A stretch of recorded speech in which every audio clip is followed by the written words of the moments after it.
Greetings everyone, I'm Sami Laakso from Snowdale Design and welcome to the stream where I will once again illustrate yet another character for Delphman's collection.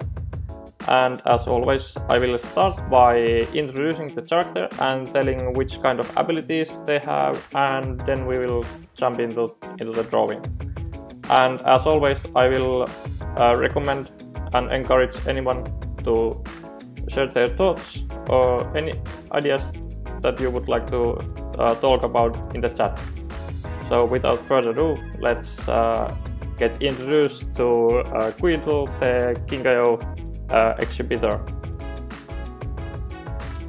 Here we can see the character card with the unfinished illustration that I have done before the stream.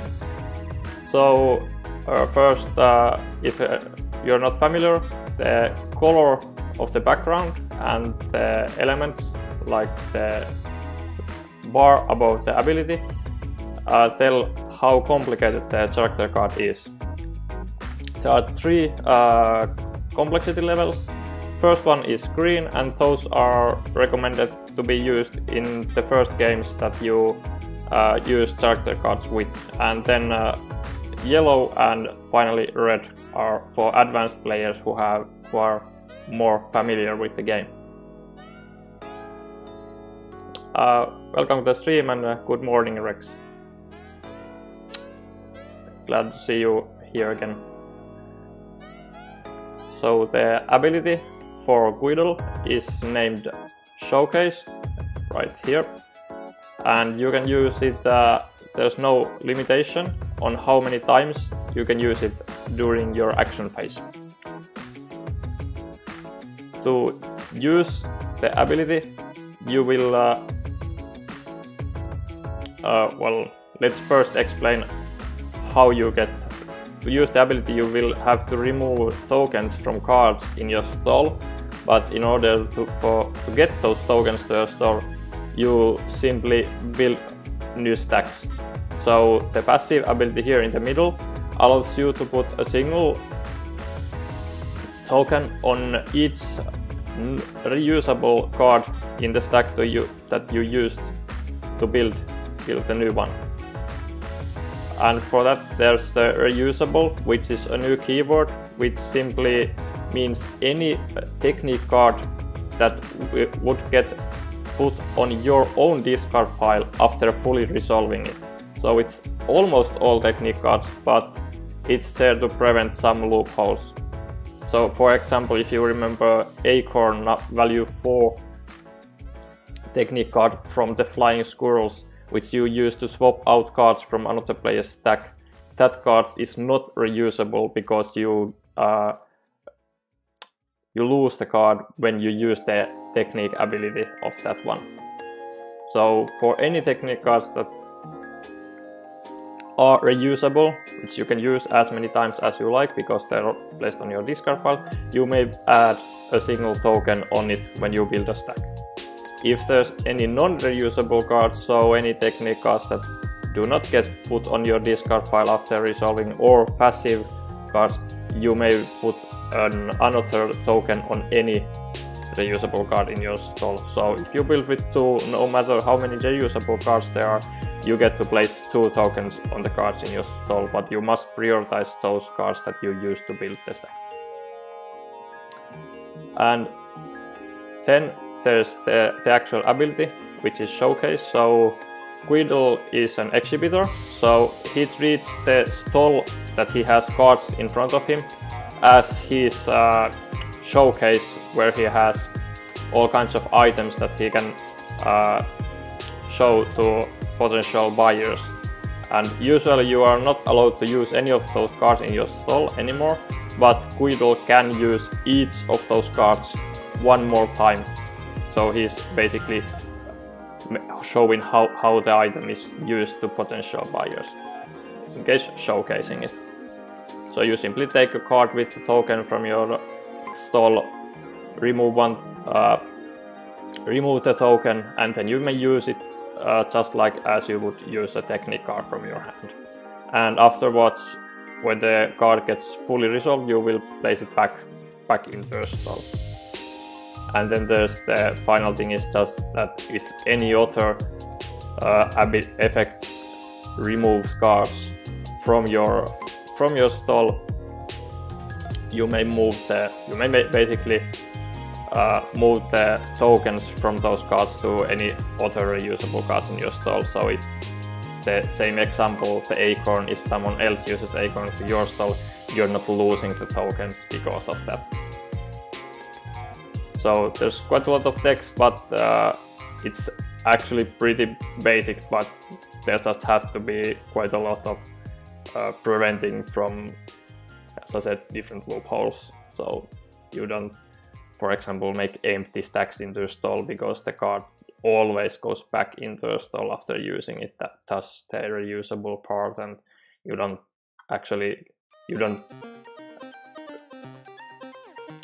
anyone can't prevent you from fully using your ability because of the lower part here by using multiple acorns or something crazy like that. And as you may see, he's actually holding the violin from Beaver 5 named Practice. I like to incorporate old items from Developments 1, 2 and even Developments collection from the Animal Folk decks, which have a lot of items, sometimes in the illustrations. So now that we have gotten an introduction for the character, I think it's time to start finishing him up. So here we have the current one, which is just a sketch and some basic colors to get started. So now I will start by adding shadows and textures and highlights and stuff like that. The violin was already in such a great perspective that I could just scale it a bit and rotate, so I don't have to. I can save a little bit of time there because I don't have to redraw that one.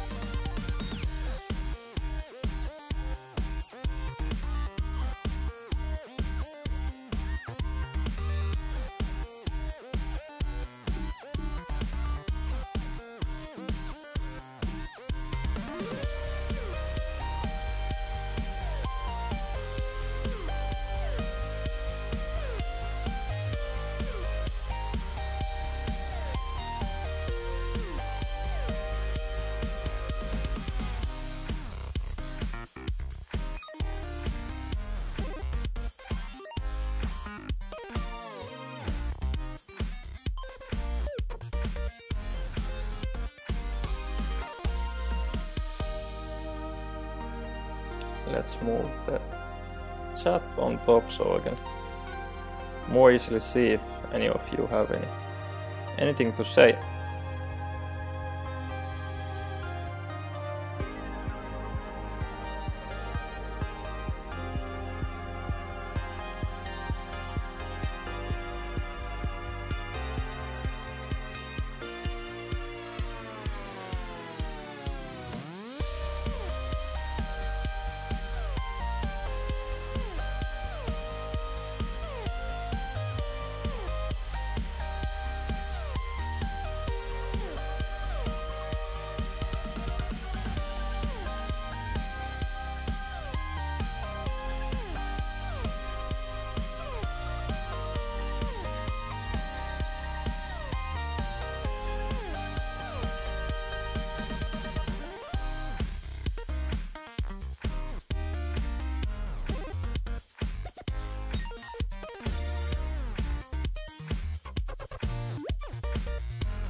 see.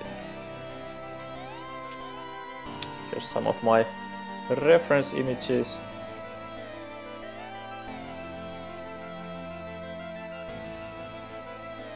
I don't think I need that or that, but I do like to keep the Kinkajou photos visible, so I can make it look a bit closer to the actual animal. It's the first time I have drawn a Kinkajou, as they haven't been featured in any previous Animal Folk deck. Or actually, they were one was featured in Dale of Legends 2's market board on the night side, where you can see one of them fishing, but it's back towards the camera. So this is the first time I'm illustrating one from the front.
So Rex asked how long it took to get the idea for the character personality, and for that the actual personality for this one hasn't been quite locked on yet, as this is the personality is basically what kind of person he is, but I guess Rex is more likely asking how long it took to get the idea for the theme and the occupation, basically, for the character. And for that, I think for this one it didn't take too long to get the idea that he would be exhibiting or showcasing the items or demonstrating how they are used, but it definitely didn't come instantly. So it took some time. Some characters have taken like many months to get the best idea.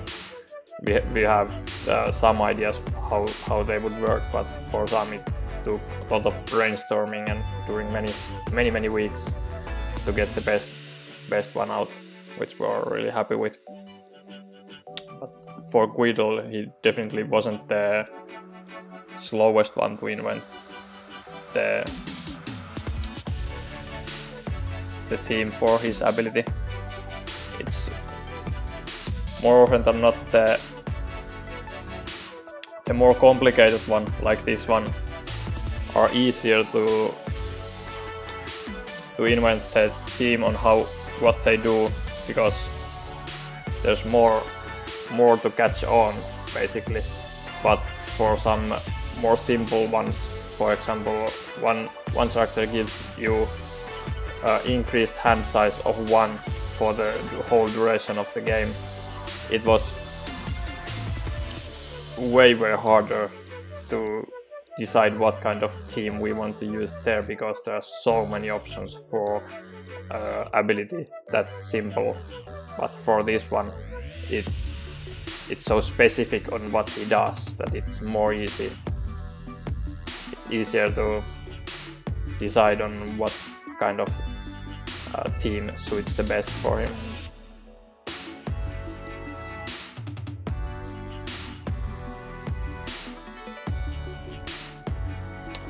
I hope that makes some sense.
Then I will add some texture to make it more uneven.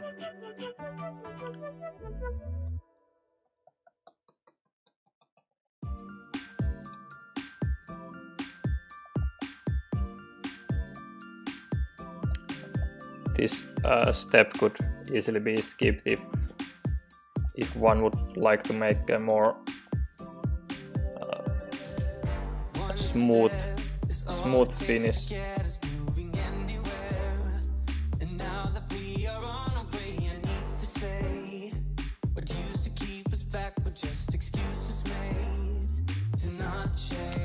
I'm still honing on the playlist, and I will definitely Remove that from the playlist simply because I like to keep it have no vocals, just instrumental music.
And the next question from Rex is how long did it took to think the animal for the team? And he's not sure if the question makes any sense. Well, it does. It does make a lot of sense. Again, I will generalize a bit first before talking about Guido specifically. So first, we had cropped the amount of characters to 55. So the Elementals collection would include 55 character cards.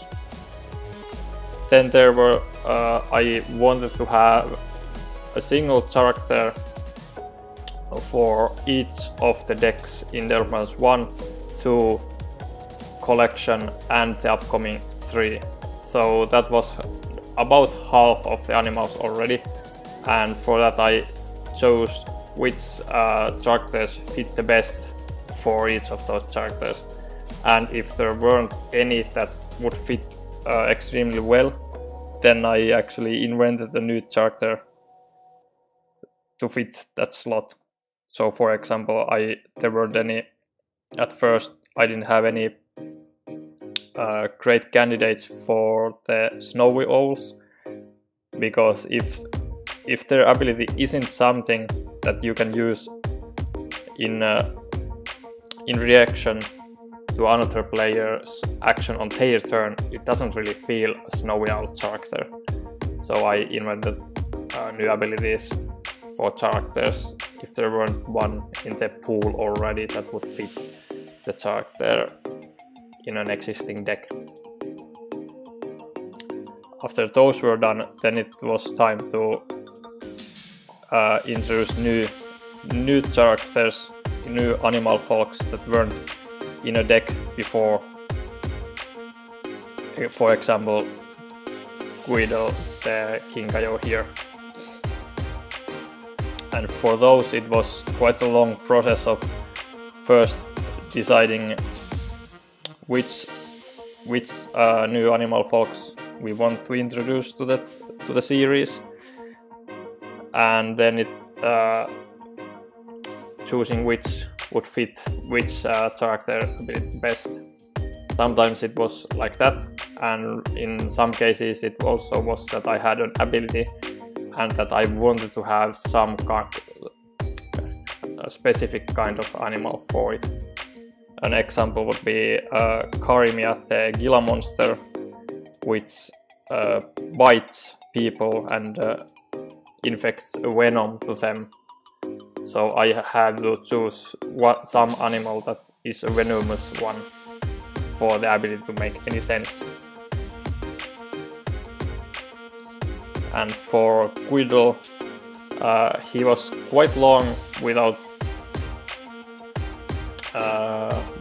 a specific animal, the exhibitor. But then I remember that I had Kinkajou in the developments to market board, and I wanted to use him in some character, and then he ended up here. So it was less about choosing individual characters and more like choosing a pool of animals that we were happy and then distributing them to the abilities in the best way we could. Sometimes we had even better ideas later on, in which case we simply swapped out some for the better ones.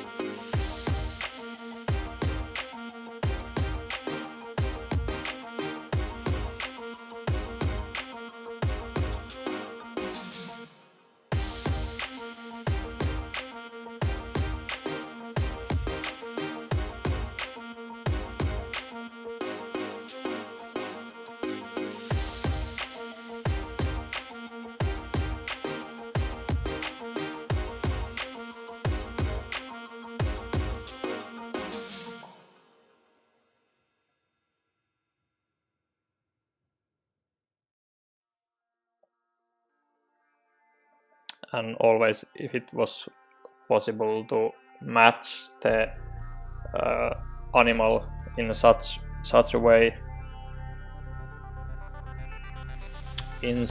that it would match the ability in a certain way, like the venomous Gila monster, that was always desirable. And we tried to do that in each case where we could.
just fixing the part here where the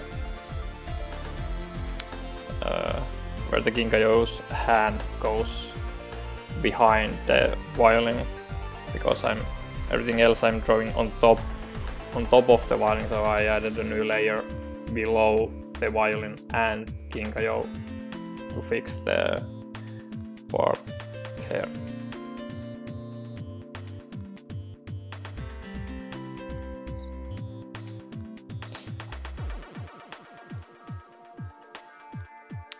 Then I think it's time to add some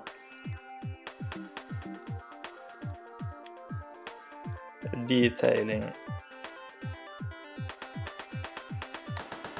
to the fur.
eyes can definitely be quite hard sometimes to get right.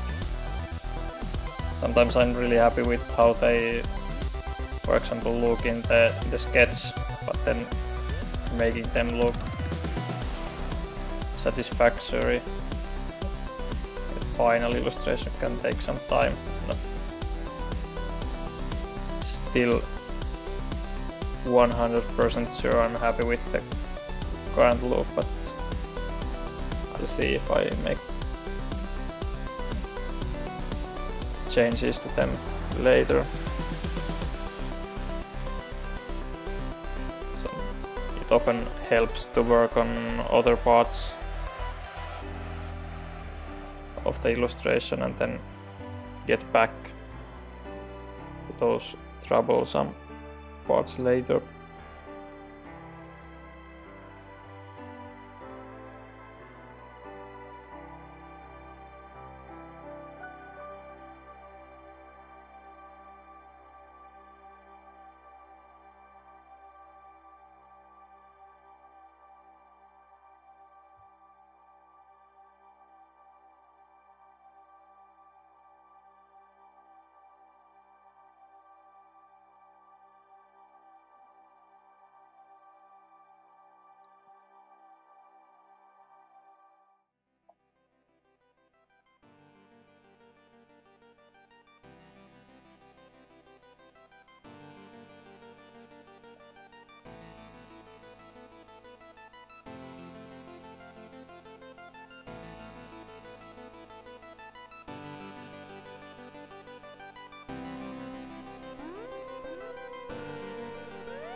Adding a little bit of shadow below his fingers on the violin.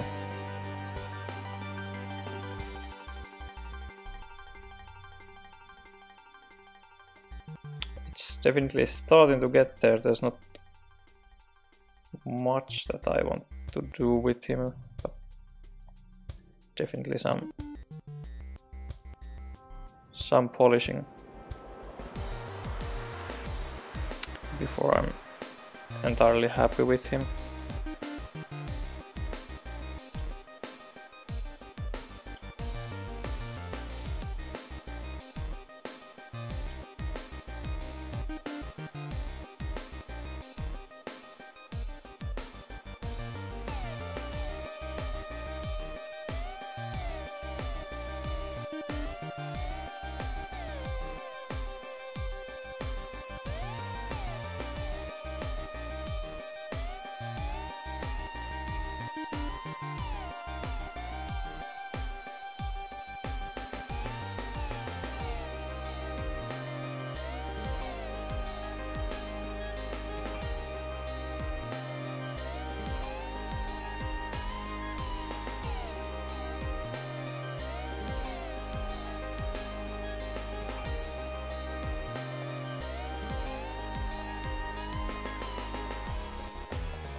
think his face could use a little bit of more definition.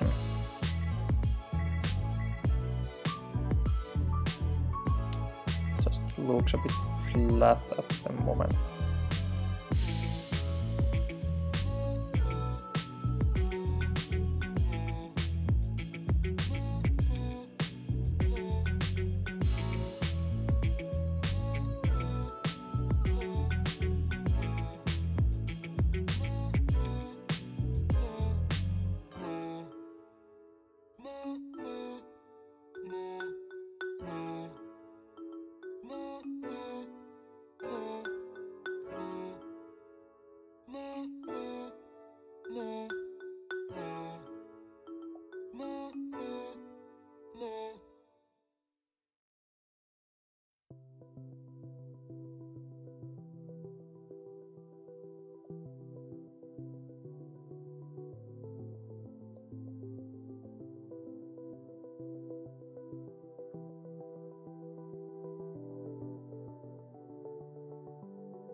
let's see how that looks here.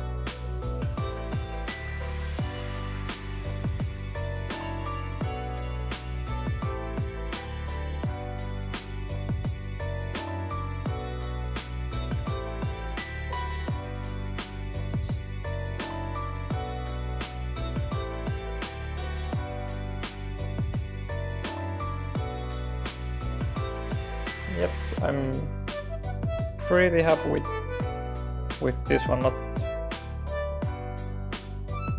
Probably not going to do anything more to it, other than we can do one final comparison with what we started with and the finished piece.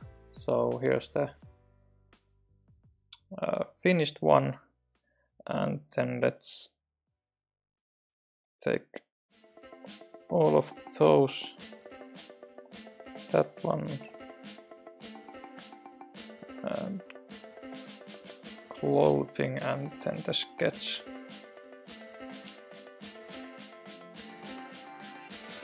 And here's the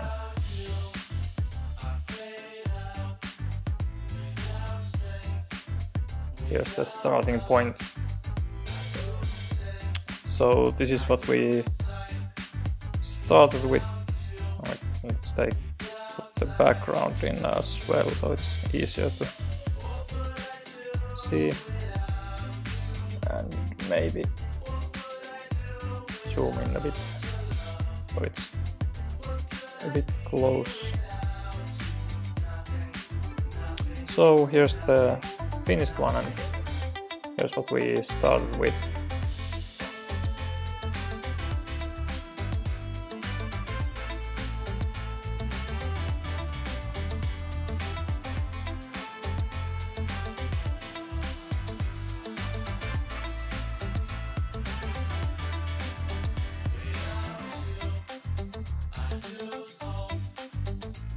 And here's the same on the finished card, except for the flavor text down here, which will get updated once we get that finished as well. I think that will be enough for today's morning stream. I will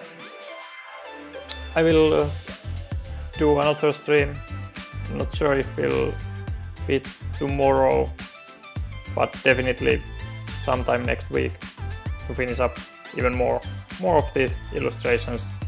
And I hope some of you can join me then as well.